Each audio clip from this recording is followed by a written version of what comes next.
Good afternoon, dear friends. I am Evely, and today I will tell you a true story. Enjoy your viewing. The Blackwood Manor was infamous among the locals. Nestled deep within the dense woods at the edge of a small town, the Victorian-era mansion had been abandoned for decades. Its reputation, however, was alive and well. Stories swirled of strange lights seen flickering in the windows, whispers of laughter in the still of the night, and most disturbingly, the dolls.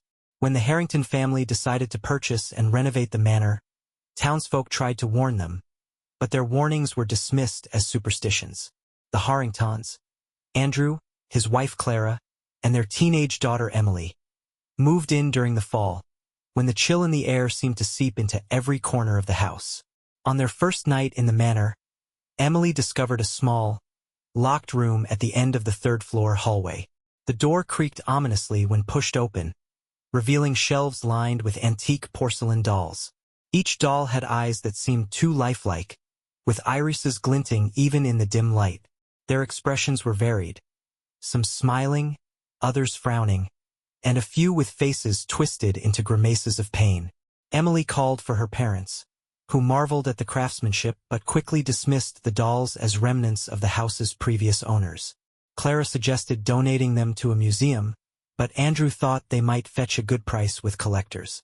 That night, as the family settled into their respective bedrooms, Emily couldn't shake the feeling of being watched. She awoke at 3 a.m. to the faint sound of a lullaby, its haunting melody drifting through the hall. The next morning, Emily told her parents about the lullaby. Clara tried to reassure her, blaming an old music box or perhaps wind rustling through cracks in the walls. But when Andrew went to investigate the doll room, he found something chilling. One of the dolls, a blonde-haired figure in a tattered blue dress, was no longer on the shelf. It now sat on the floor, its head tilted upward as if staring at the ceiling.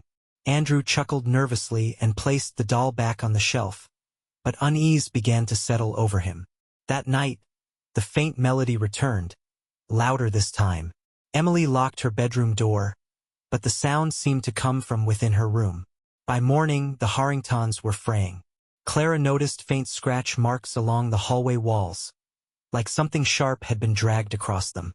On the third night, Emily woke to the sound of soft footsteps. Her heart pounded as she saw shadows shifting under her door. She reached for her phone to call her parents but found the battery drained, even though it had been fully charged. A faint giggle echoed from the hallway, sending chills down her spine. Summoning courage, she cracked her door open and gasped. The blonde doll from the room was sitting just outside, its head now tilted toward her. Emily screamed, waking her parents. When they arrived, the doll was gone, leaving only faint indentations in the carpet. That same night, Andrew heard whispers in his room. The words were unintelligible, but the tone was menacing.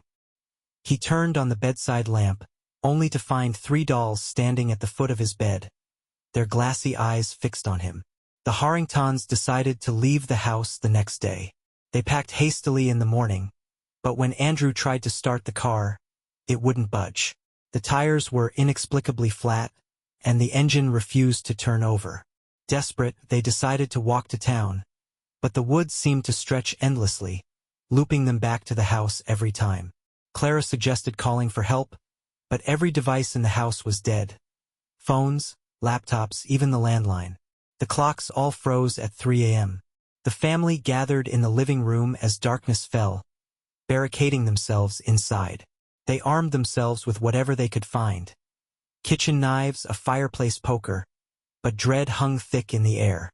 Around midnight, the sound of tiny footsteps echoed from every direction. The dolls began to appear, one by one, lining the walls. Their eyes gleamed, their tiny hands clutching sharp objects. A shard of glass, a rusty nail, a sewing needle. Emily screamed as one of the dolls lunged at her, slicing her arm. Andrew swung the poker, but it passed through the doll as if it wasn't solid. The doll's laughter grew louder, blending into a cacophony of cries, shrieks, and whispers. In a panic, Clara ran toward the front door, but it slammed shut in her face. She turned to see one of the dolls, a pale figure in a crimson gown, leap from the banister. It latched onto her face, clawing and biting. Andrew tried to pull it off, but the doll's strength was inhuman. Blood sprayed across the room as Clara collapsed, lifeless. Emily sobbed, clutching her injured arm. Andrew dragged her into the basement, slamming the door shut behind them. The basement was damp and filled with old furniture covered in sheets. Andrew and Emily stumbled upon an old chest in the corner, its lid adorned with strange carvings. Inside were yellowed papers, photographs, and a journal belonging to the house's original owner, a woman named Margaret Blackwood. The journal detailed Margaret's descent into madness. She had been a doll maker, creating lifelike figures she claimed housed the souls of the departed. But her obsession grew darker. She began trapping the souls of the living, binding them to her creations. The last entry read, "They are hungry. They must feed." Suddenly, the basement door creaked open. Shadows spilled down the stairs, accompanied by the soft sound of porcelain tapping against wood. Andrew clutched Emily tightly as the first doll descended the stairs, followed by dozens more. Their laughter echoed, high-pitched and cruel. Andrew and Emily pressed their backs against the cold stone wall of the basement, their breaths coming in shallow gasps. The dolls descended slowly, their tiny feet making eerie tapping sounds on the wooden stairs. Their eyes gleamed in the dim light, and their expressions seemed to shift, becoming more malicious with each passing second. Andrew grabbed a rusted crowbar from a pile of old tools and swung at the nearest doll, a boyish figure in a sailor suit. The crowbar struck true, shattering the doll's porcelain head into shards. But before he could feel a glimmer of victory, the fragments began to move. The pieces crawled back together, reforming into the doll, its cracks now glowing faintly with an otherworldly light. "They can't be destroyed," Emily whispered, her voice trembling. Andrew's mind raced. He pulled Emily toward the chest they'd found earlier. "The journal," he said. "There has to be a way to stop them." Emily frantically flipped through the brittle pages as the dolls closed in.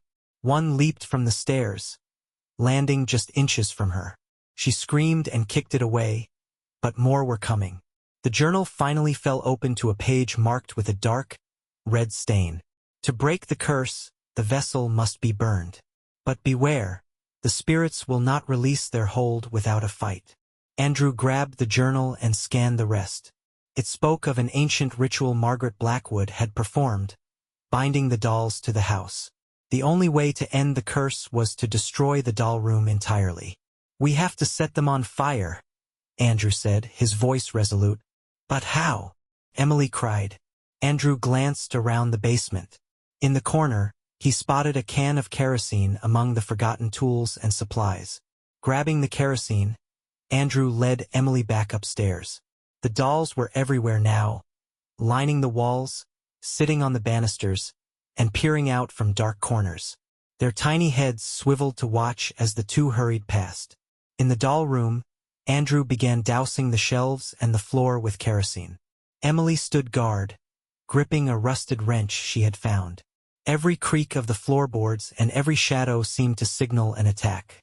As Andrew poured the last of the kerosene, the blonde doll in the tattered blue dress appeared in the doorway. Its head tilted unnaturally, and its eyes gleamed with malice. "Burn it now!" Emily screamed. Andrew fumbled with the lighter, his hands slick with sweat. The doll lunged at him, its tiny hands clawing at his face. He threw it off, but others began to pour into the room. Emily swung the wrench wildly, managing to knock a few away, but the dolls were relentless. Finally, Andrew lit the flame.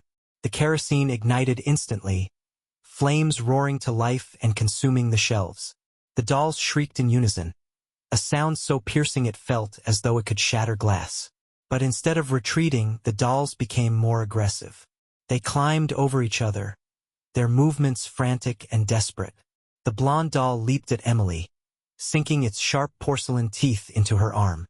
Andrew grabbed her and pulled her toward the hallway. "Run!" he shouted. The fire spread rapidly, consuming not just the doll room but the entire third floor.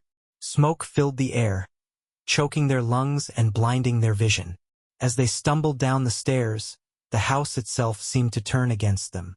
Doors slammed shut, trapping them in a labyrinth of corridors. The dolls were relentless, appearing from the smoke, their cracked faces illuminated by the flickering flames. One of them, a doll with hollow eyes and jagged teeth, latched onto Andrew's leg. He screamed and kicked it away, but the pain was excruciating. Finally, they reached the front door. Andrew threw his shoulder against it, but it wouldn't budge. Behind them, the dolls were advancing, their laughter blending with the roar of the fire. "Help me!" Emily cried, clawing at the door. With a final, desperate push, Andrew managed to force the door open. Fresh air hit them like a wave, and they stumbled out onto the lawn. The Harringtons turned to watch as the flames consumed Blackwood Manor. The dolls were still visible through the windows, their tiny hands clawing at the glass. For a moment it seemed as though they had won. But then the ground beneath them began to shake.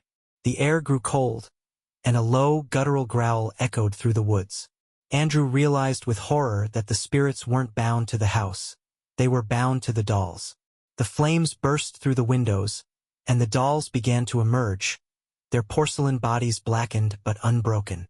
"There's no end to them," Emily whispered, tears streaming down her face. Andrew held her close. "We run," he said. They sprinted into the woods, the dolls in pursuit. The forest seemed endless, the trees twisting and closing in around them. Emily tripped, falling to the ground. Andrew turned back to help her, but the dolls were already upon them. One by one, the dolls climbed over Emily, their tiny hands tearing at her flesh.